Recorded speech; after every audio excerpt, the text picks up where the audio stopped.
O pessoal pensa que trabalho literário, de pesquisa, de escrever, que é fácil, né? Não, tem que ter muita disciplina.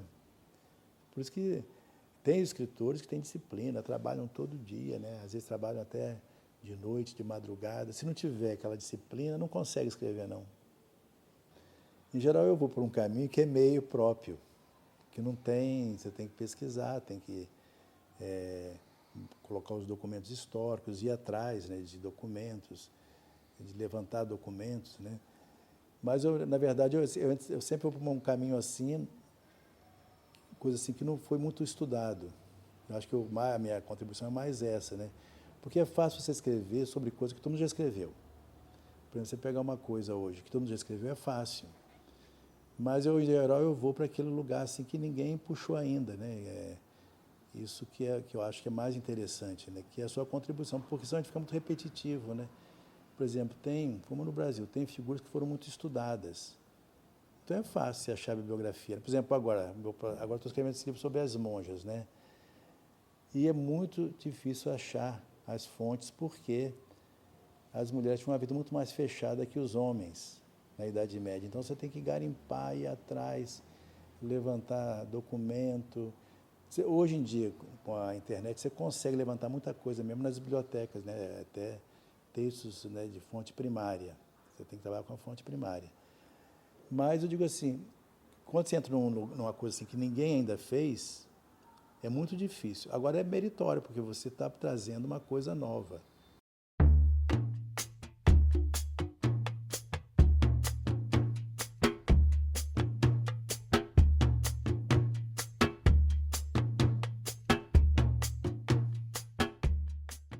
Dava aula lá no Moceiro para os jovens. Me mandaram para Roma. Né? Me mandaram, inclusive falaram o que era para me fazer. Não era nem para fazer história, para fazer teologia bíblica. Então, eu nunca pensei. O que acontece é o seguinte, na ordem, na igreja, eles vão te... algumas pessoas falavam para mim, você vai acabar sendo abade, não sei. Porque muitos que passam por Roma, nessas universidades de Roma, sobretudo a Gregoriana, ou que passam lá nessa nossa casa em Roma, o pessoal fica de olho, né, porque acha que tem preparação, porque está lá. Então acaba falando, você vai ser bispo, você vai ser abade, ficam falando isso. Mas eu nunca acreditei nessas coisas, não. Nunca liguei para isso, não. Mas calhou que, às vezes, esses negócios acontecem, são as conjunturas assim, da época, né? Por exemplo, esse Papa, ninguém imaginava que esse Papa ia ser Papa. Ele esteve aqui no Brasil, andou por aqui, ninguém nunca imaginava que aquele frade agostiniano ia ser Papa. Aí, daqui a pouco, o Papa Francisco chamou ele para Roma, ele é cardeal ali há pouco tempo. Mas a conjuntura ali da igreja, o momento, ele saiu Papa. Então, assim, não é só... Você pode ter uma pessoa muito preparada, muito piedosa, muito religiosa, tudo isso, e não sai nem para ser bispo nem abade. Mas, conforme a conjuntura que está, então foi isso que aconteceu. Porque, assim, eu vim aqui o abade estava muito doente. Eu vim ajudar aqui 2 meses. Por um acaso, eu vim aqui para dar mais aula, ajudar. E eu acho que, porque na ordem a gente sabe mais ou menos quem é quem, a gente conhece na ordem no Brasil quem é quem, né? Fica olhando. E o pessoal fica te reparando. É como na igreja também. Na igreja, os bispos, um bispo, ele fica olhando ali na diocese dele quem tem jeito para ser bispo. O bispo está olhando, vai lá, vê aquele padre lá na diocese, é muito dedicado, o padre é muito bom. Então o bispo fica de olho nele, né? Fica olhando. E claro que ele vai mandar o nome dele depois para ser bispo, né? E na ordem, assim, eles também ficam te olhando, os monges estão te reparando. Então eu vim aqui ajudar, aqui 2 meses, assim, nem depois começou a correr o assunto que eu ia ser abade. Mas eu não acreditava nisso, não, eu nunca acreditei. Até o último momento eu não acreditava. Aí mesmo depois que eu fui consultado, que ele já estava certo, mas eu não fiquei esperando, não. Falei, não, esse negócio vai mudar aí de repente, né? Porque às vezes a pessoa nunca deve estar, eu tenho um princípio assim, a pessoa nunca deve estar almejando uma coisa, porque essas pessoas ficam almejando um cargo, uma coisa e não sai, elas ficam frustradas. Então é melhor você não esperar nada. Eu nunca fico... Eu não fico nunca esperando, eu vou ser abade, eu vou ser... Eu não fico esperando, eu vou ser acadêmico. Eu nunca... Eu não fico, eu tiro essa ideia. Se acontecer, tudo bem, né?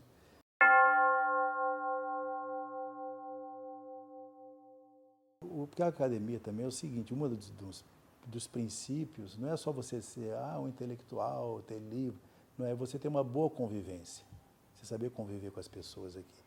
Aqui tem ideias muito diferentes, aqui, a academia ela não é nem confessional, nem política.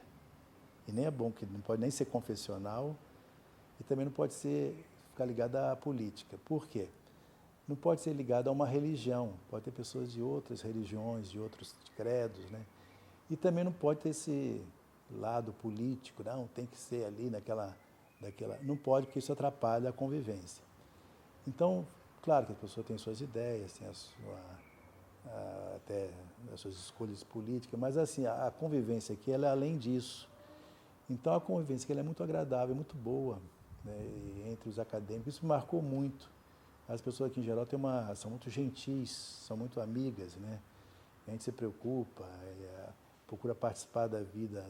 Às vezes a pessoa chega aqui, ela conta o que está fazendo, o que está escrevendo, é chamado para fazer algumas conferências. E sabe que também é muito interessante, eu percebi aqui também que era uma coisa bonita que eu via, que eu às vezes ficava muito admirado, dos poetas. Os poetas da academia, eles são altamente sensíveis. Talvez as melhores pessoas do mundo são os poetas. É uma coisa interessante. Eles têm uma visão diferente da humanidade. Porque realmente tem os temas da literatura, da poesia, que transcende, é uma coisa muito interessantíssima, né? Então, primeiro essa convivência da academia, ela é excelente. Isso é muito bom. Então eu acho que eu ganhei muito com isso, a convivência. Algumas pessoas que eu não conhecia, não tinha contato, mais ou menos, mais superficial, aqui a gente convive mais. Que eu acho que nenhuma instituição tem essa coisa como uma academia. Por quê? Muitas instituições têm muita gente. Então, quando uma instituição tem muitas pessoas, você não consegue manter esse contato mais... E a academia não, ela tem 40, desses 40, claro que alguns são muito idosos, já não vêm de vez em quando, mas tem uma convivência boa, porque é um número mais reduzido. Né? E isso facilita. Por exemplo, tem instituições que tem 200, 500 pessoas, 300, você quase não conhece ninguém ali. Você conhece ali mas na academia não, ela tem um certo... E você passa muitos anos. Tem gente que passa 40 anos na academia, 50. Os que entram novos passam aqui 50 anos. Então isso tem um crescimento na amizade, há uma convivência muito boa. Eu acho uma coisa muito interessante isso. Por isso que é uma instituição única nesse sentido. Vamos dizer assim, os rituais, os costumes das academias no Brasil é toda pautada na academia francesa. Né? O número de cadeiras, o tipo do estatuto, até a reunião era igual nas quintas-feiras, tudo igualzinho. Porque tem academia, por exemplo, na Itália, que é uma outra coisa, né? Tem muitos acadêmicos, em Portugal também, mas não, já que seguiu a tradição francesa. Agora, na academia francesa, qual era a ideia não eram... Tinham literatos, tinham poetas, mas também tinham homens da cultura. Tinha homens de cultura. Então, sempre ia ter, por exemplo, um eclesiástico que se destacava, né, na cultura. Então, sempre tinha um bispo, um monge, um frade dominicano, sempre tinha um eclesiástico. E também tinha na academia francesa sempre um militar que era intelectual, do exército francês. Sempre tinha que ter um militar, tinha que ter um eclesiástico, tinha que ter poeta. Às vezes tinha um presidente da república que era um intelectual. Então, assim, não é só gente... Ele entende que o homem de letras não é só aquele que está escrevendo romance, né? E podia ter um grande cientista, ele estava lá. Um grande político, sei lá, um estadista. Então, o Brasil se pautou nisso, né? Seguiu isso. Então, por exemplo, as pessoas falam, mas como é que essa pessoa entrou? É um cantor, não sei o quê. Então, um cineasta, né? Mas é porque se entende que é uma pessoa de cultura, né? Então, alguém que faz cinema é uma pessoa de cultura, né? É uma pessoa que também canta, compõe, né? Então, é nesse sentido da Academia Francesa. porque senão seria basicamente quase que um clube de escritores, né? Não é nesse sentido. Se seguiu a tradição da Academia Francesa, que tinha realmente e tinham os expoentes da sociedade, né? Então, o Brasil seguiu muito. No Rio é assim, Academia Brasileira de Letras, aqui também, né? Então, você vai ter, por exemplo, você vai ter um grande jurista aqui dentro, né? E, às vezes, ele não escreveu livro, não escreveu romance, nada, mas ele é um grande jurista, né? Então, o que se destacou no direito tem... então, não é só... Podia ficar só na academia de letras jurídicas, mas não, mas como é um grande jurista, então puxam, né? Podia ser um homem também de ciências, né? A academia é ampla, então você vai encontrar gente muito diversa, né? Às vezes um político está mais raro ultimamente, né? Já teve político aqui no passado, das pessoas mais diferentes, né? De partidos, de ideias, mas isso não impede a convivência, porque, na verdade, todos estão aqui para trabalhar pela literatura e cultura, né? A ideia é essa, quem está aqui é para trabalhar pela literatura, pela ciência e pela cultura, como está no Estatuto. Ninguém está aqui para defender candidato ou política, não é por aí. Ou religião também, né? Por isso que eu sempre falo que a academia nem pode, né, ser nem confessional, nem se envolver com política partidária, que aí não dá certo, né?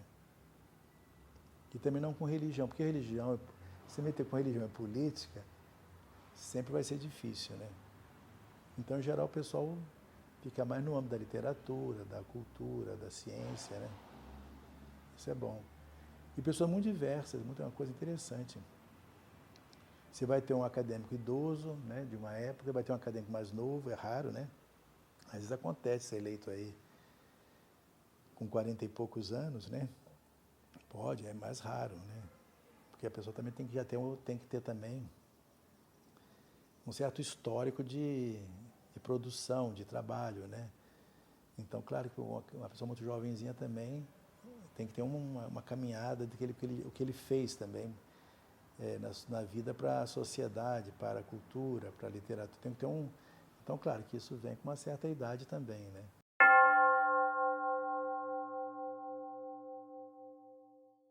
Ela mantém a memória literária e cultural do Estado, sobretudo a memória literária, isso é importantíssimo. Porque é a única instituição que segura realmente a literatura num estado, ou então numa cidade, pode ser uma academia municipal, né? Ou a brasileira que segura a nível nacional.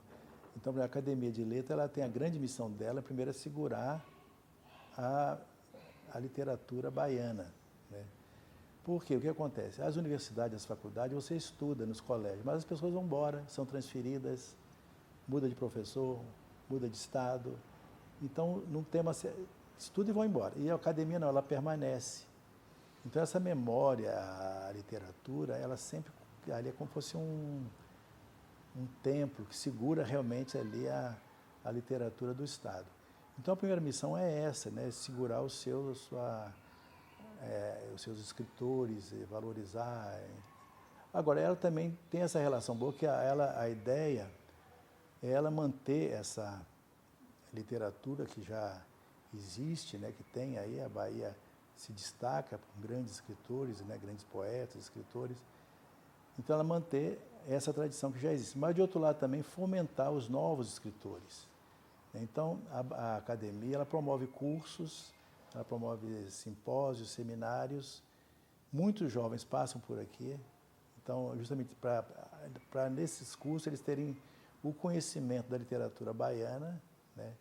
Então, tem lá, tem a Semana de Castro Alves, Então, de um lado, conhecer o que a Bahia já produziu, mas também eles serem incentivados a escrever. Então, isso é muito interessante, que eles vêm, participam, tomam conhecimento e também incentivar os novos talentos. Então, tinha aqui sempre teve, né, uns cursos, né, uns concursos por exemplo, um ano era sobre a poesia, né? Então vários se inscreviam para depois tinha um ano que era sobre a prosa e assim por diante. Então, aquele que ganhava o prêmio tinha o seu livro editado e ainda ganhava um valor. Então, para incentivar os novos. Então, assim, a academia, ela não fica não é isolada, né? Porque o pessoal tem uma ideia errada, acho que a academia assim, que é um grupo de velhinhos que ficam ali tomando chá e comendo biscoito e torrada. O pessoal acha que é isso, né? Uns grandes intelectuais que ficam ali. Não é isso. O pessoal pega esse negócio assim, porque na brasileira, antes da sessão, que eles têm toda quinta-feira, eles têm lá um lanche entre eles, né? Então eles falam assim, eles pensam que é aquele grupinho de velhinhos que estão ali só tomando chá e que não, como não fizesse nada para a sociedade. Não fazem, tem curso, tem conferências, eu recebo a programação da Academia Brasileira de Letras, tem de tudo, eles são e simpósios e são muito ativos, interessantes. Os que estão aposentados e que ainda têm força, trabalham muito. Aqui também tem tido muitos cursos, muitos simpósios, seminários, e muitos universitários passam por aqui, né? As escolas também visitam, né? E muitos jovens acabam se encantando com a literatura baiana e entram por esse caminho, né?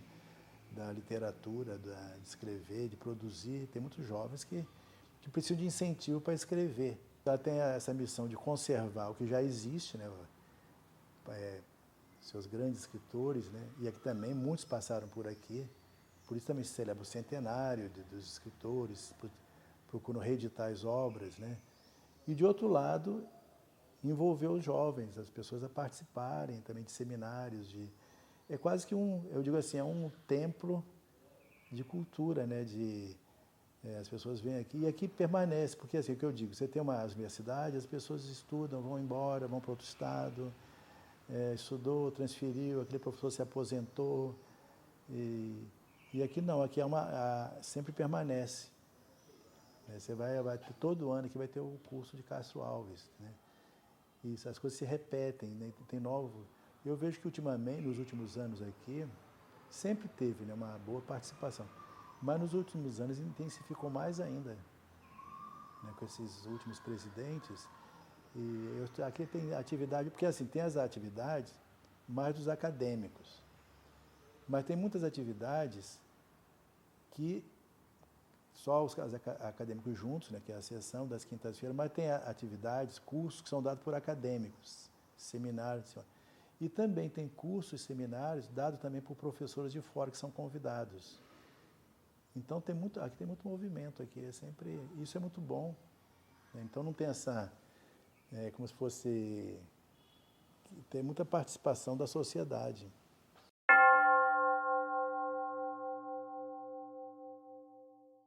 Quando falo da imortalidade, é nesse sentido, da obra que permanece para sempre, porque ela foi uma obra importante. Então, aquilo marcou aquela época e ela sempre vai ser lembrada. Então, tanto é que na nossa posse, quando você toma posse, você faz uma homenagem ao titular da cadeira, né? Tem a sua cadeira, você faz a homenagem a ele. Depois você faz homenagem àqueles que passaram pela cadeira, né? E você se detém no último, mais sobre o último acadêmico. Então, só isso, aí você revive a obra dele, você traz. Depois também, assim, a obra da pessoa, né? Ela é conservada, até que se pede que aquilo que foi escrito seja entregue, né, no arquivo da academia, né, os livros na biblioteca. Então, a própria academia cultiva a memória dos que já partiram, né? Depois, por exemplo, tem os centenários. No centenário de cada acadêmico, o acadêmico daquela cadeira, ele tem uma cerimônia, ele tem que fazer novamente, voltar para saudar aquele acadêmico. Então, isso aí é para realmente mostrar o papel dele importante do trabalho que ele fez. Então, assim, essa imortalidade é justamente, claro que os cristãos, os católicos falam da imortalidade da alma, né, em muitas religiões, da vida imortal da alma, né, os católicos, né, muitas religiões. Mas na academia a imortalidade aqui, ela é no sentido da obra. A obra, ela se torna imortal. Então, por exemplo, tem escritores aqui que já estão imortalizados pela obra, senão não entrava na academia, ou pela atividade cultural que teve, o que eles fizeram. Por isso que eu digo, a pessoa para entrar na academia, ela já tem que ter uma obra consolidada. ou escrito, ou na cultura, tem que ter feito algo que justifique a entrada, né? Então, isso é que vai ser imortalizado. Então, você vai sempre falar, mas aquele escreveu, né? Então, muitos aqui a gente vê, né, que já partiram, mas a obra continua viva, não morre. Isso que é bonito, você vê, muitos que eu conheci aqui ainda hoje são citados, são falados, aparecem nas bibliografias, a obra dele não morreu.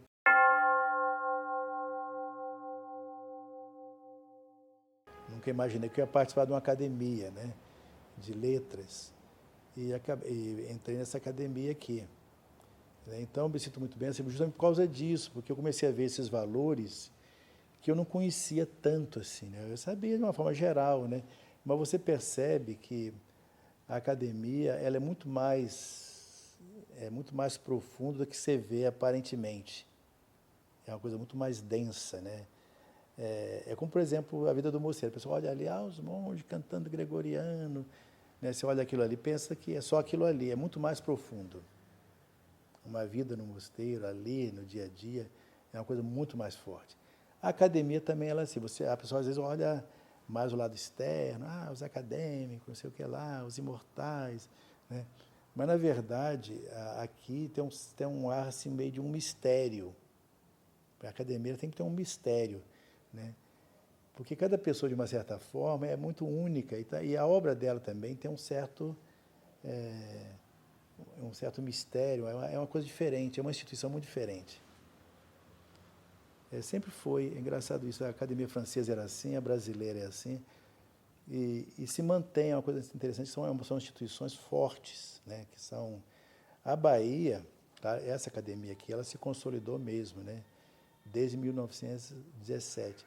Mas na Bahia já tinha tido academias antes que não prosperaram, mas já tinha uma no século, acho que 16 ou 17, bem no início. Tem uma notícia e depois não tem detalhes. O processo de escolha aqui é muito maduro, entendeu? É muito bom. As pessoas chegam aos candidatos, né, tem todo um discernimento bom. E as posses também são muito bonitas. As posses aqui, os discursos de posse, você diz que aqui o discurso tem que ser longo. Eu sei que eu fiz um discurso, o discurso aqui não é muito breve, demora 40 minutos a 1 hora. Mas os discursos aqui da academia, tanto de quem está saudando o novo acadêmico, como do acadêmico, em geral são discursos excelentes. É uma aula, assim, é o que tem de melhor de discurso e de literatura. A consideração final que eu falo é o seguinte, que essa casa aqui, né, ela é, assim, vamos dizer, a identidade literária da Bahia, né? A Bahia sempre foi marcante, né, pela cultura, pela literatura. É muito interessante isso. Eu sou meio nordestino e meio sudestino, porque a família da minha mãe era aqui de Recife, Alagoas, Ceará, e a família do meu pai do Rio. A cultura no Brasil nasceu no Nordeste.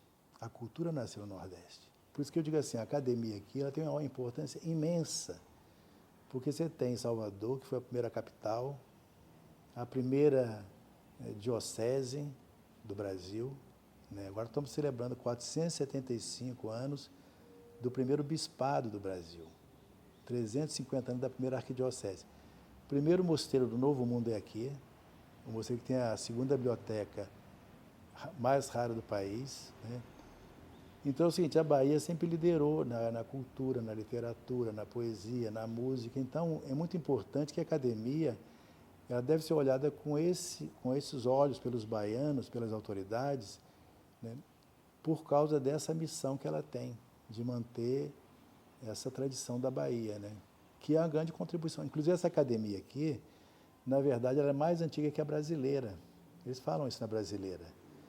Que aqui na Bahia, essa academia aqui, foi as outras que foram interrompendo e foram nascendo outras. Acho que antes dessa teve umas 3 ou 4. Mas a academia, essa aqui, ela vem, a primeira aqui já começou no século XVII, XVI, aí vem, E foi sucedendo, mas assim, outros estados não tinham isso, né? Então eu tenho uma missão muito grande. Então as pessoas têm que olhar com muito carinho, né, para olhar com muito carinho para todo o Nordeste, pela cultura do Nordeste, e muito carinho também com a Bahia, né? A Bahia e essa academia.